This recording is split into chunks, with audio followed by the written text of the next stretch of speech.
Yeah, finally off a 4-game road trip and 8 out of the last 10, I think, been on the road. So looking forward to playing at home against a really good UCLA team and SC on Saturday. Um, uh, it'll be a challenge, obviously, but it's good to be back home, and hopefully we play better than we did our last homestand. Jamie, go ahead. Hey, Coach, do you have an update on Deshaun's status? I think he's going to be fine, but no update. That's just me being optimistic. Okay. UCLA obviously gave you guys some trouble last time, 91 points. It seemed that no matter what they did, whether it was beating you off the dribble, taking threes, it went in. How do you make the adjustments to ensure that doesn't happen again? They do cause a lot of problems because they really essentially put 4 guards out there. So we got to keep Tiger out of the paint because he really played well, and he really is the catalyst to all their everything they do offensively. They were 7 and 9, I think, from 3 in the first half. That's hard to overcome, and we got to do a better job. We did play some zone, and I think they shoot it well. Zones have been good for us all year, but that's a little bit of you're playing with fire a little bit, and they definitely beat the Scouts, shall we say. They have some post injuries of their own. Cody Riley was out with a sprained ankle on Saturday. I think Jalen Hill had some personal issues. Does that change the way you guys have to approach them, just with the uncertainty of if they're going to have their 2 big men? A little bit, but I think they'll still play the same way. And though they played zone against SC, and SC changed a little bit, and the freshman they played is a pretty highly touted guy, and he played pretty well at the end. So, and it looks like he's cut of the same mold as those 2. Maybe if you averaged Riley and Hill, you'd come up with Etienne. So I just think that, obviously he's less experienced, younger, but I would think he would be playing there. And they started the Nwuba a little bit, who's I think he's a senior, big body too. So I think both of them are both 5 men that they're going to feel comfortable. So pretty much prepare the same way. Just know that I don't think anywhere as good as those. I don't think they're as good as those 2, Hill and Riley. And then just if Deshaun isn't available, how do you kind of approach that from the post spot with, they don't really have the 7-footer to match up with Vova. Do you see Jazz or Andre there or Tony, or how do you kind of work that in? No, I think it'll be Vova because Vova would be the most logical. Then after that, it does get tricky as far as, Brant hadn't got much reps, but he'd definitely be someone that would be available in the big body that could compete in there, and then it gets tricky. To be honest, it gets tricky after that. So, come on, Vova. But I hopefully, and we got FA too. FA can slide over pretty easily. So, we'll see. Thanks, Coach. Good luck this week. Thanks, Jimmy. Forgot about FA. Ryan Root, go ahead. Hey, Coach, if Vova makes the jump to the starting lineup, have you and the coaching staff spent any more time with him during practice, maybe to sort of, make sure he has a good impact on that starting lineup this weekend? We know what we're getting out of Vova, and we put as much time as we can with him. And he influences the game defensively. I mean, it's sometimes I thought he struggled against Oregon State just securing balls and stuff like that, and I was a little frustrated. But he got on the floor for loose ball, and we're actually +6 with him in the game, which, I think he played 10 minutes and we won that. Well, he's out there as +6. I don't know if he had anything to do with it, but we weren't getting drilled there. And he does impact the game somehow in the way you won't always see. And that's one of my biases too, is that I got to stick with him a little more. So, especially against the bigger teams like SC, he needs to be good. He was really good against Washington. He was okay against Oregon. It helped, though, contributed. And then I didn't feel like he played great against Oregon State. So, on the road, 2 out of 3, hopefully coming home. And he's been better as a starter. I know he had to start when Deshaun was hurt. He didn't play great that one against Utah, or was it? I think it was Utah. But we'll be all right. He's got some experience starting. What's a detail that you and the coaching staff maybe picked up on about the LA schools this time around at home? I don't know. I just think that throw out the UCLA game. And just like we're definitely at 91 points. They shot it well. We weren't right. I think some in our, I even mentioned to our team, just we didn't prepare right, and some of those on the coaching staff, me specifically, might not give ourselves the best chance to compete that night. But I don't know if it's going to be. We got to keep, like I said, we didn't do a good job. We got to do a good job on Tiger, and I don't think we didn't, so we didn't get a chance. So let's see if we can do it this time. And we have to. If you don't do that, it doesn't really matter what you do. It starts there. You have to contain him. He's such a key cog to what they do that let's see if we can get that done first.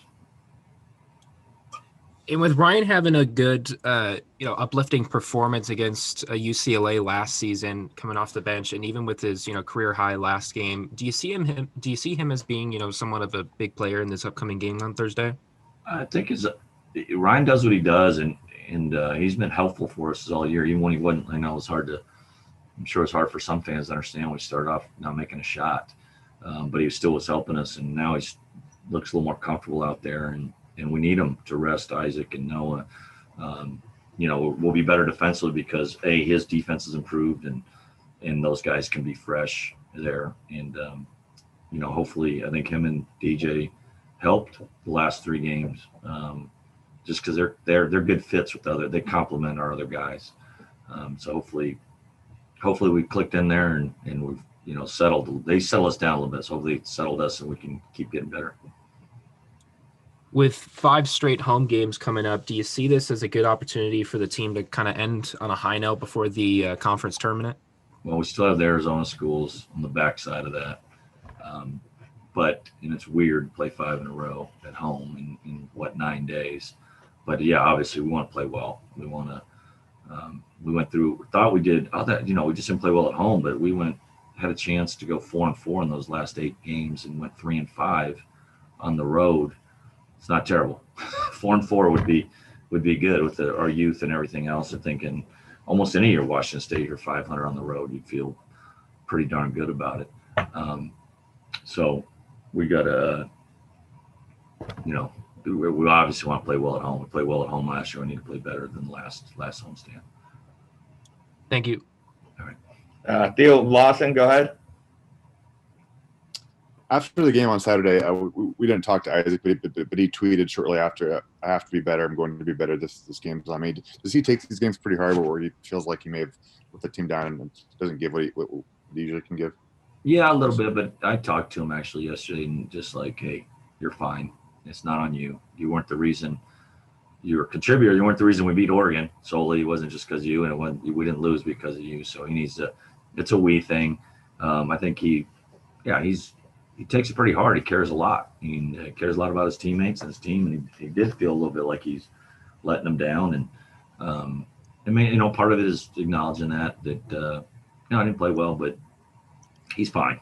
And I told him it's okay. You can't play perfect. And like I said, anytime you have a chance to win the game on the road in this league, that's a good job. You'll take that. We actually had a shot to win it that was late, except they started the clock early on that. And I think if DJ makes that shot, I think the way they had ruled it, we potentially would have won the game because they started about 0.4 early on that. But DJ didn't make it, so moot point. You have to talk to Noah about the technical fouls. I think 3 Every day. 3. Yeah, every day, and we're work in progress. We're trying to get better. I'm not one to. I haven't been much better this year. So we're on Coach Shaw's fining system. He fines us, and so that hopefully that's a deterrent. And then there's also an offset, like a carbon offset for Noah if he gets 5 or more rebounds. that offsets some of the punitive damage. I'll leave it at that. What's the fine for the technical foul? I can't disclose that. It's not money. It's not money. It's not money. You can't disclose what it is. That it's internal, Theo. We got to keep some things we keep to ourselves.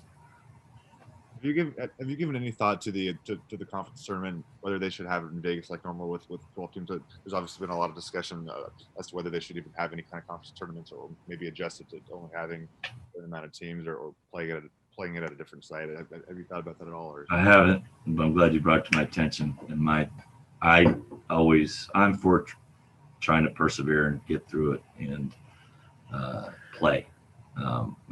the alternative sitting home with the angst. These kids they like to play, they like to work hard, they like to be, rewarded those opportunities, and they've done a pretty good job of keeping themselves safe. And I don't know, I'd rather do it than not.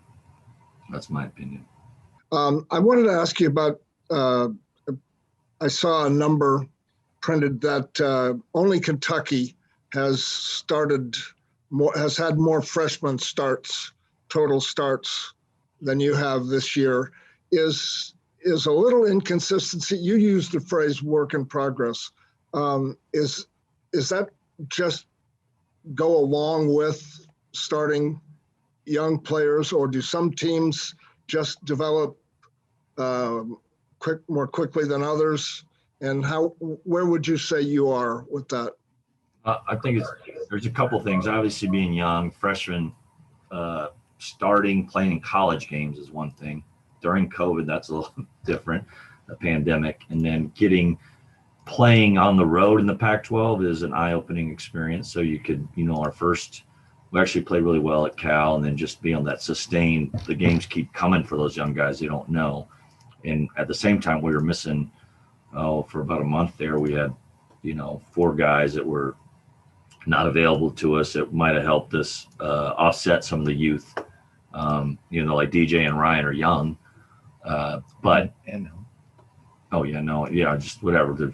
I was just thinking the guys are out, and Bova, and they went through it once already. They've been through what these freshmen have been through, and I think it would have helped. And I think since they've kind of sort of got back, I felt like we've been a little more stable. So it's hard to do it with freshmen. It's easier to do with you just bringing in 1 or 2 freshmen, but we've played 4 or 5. 3 started a lot, and a 4th that's played quite a bit. So, and then it's not like the other guys are super old with Noah, Bova, Ryan, and DJ. They've all played pretty good role, and they're all sophomores.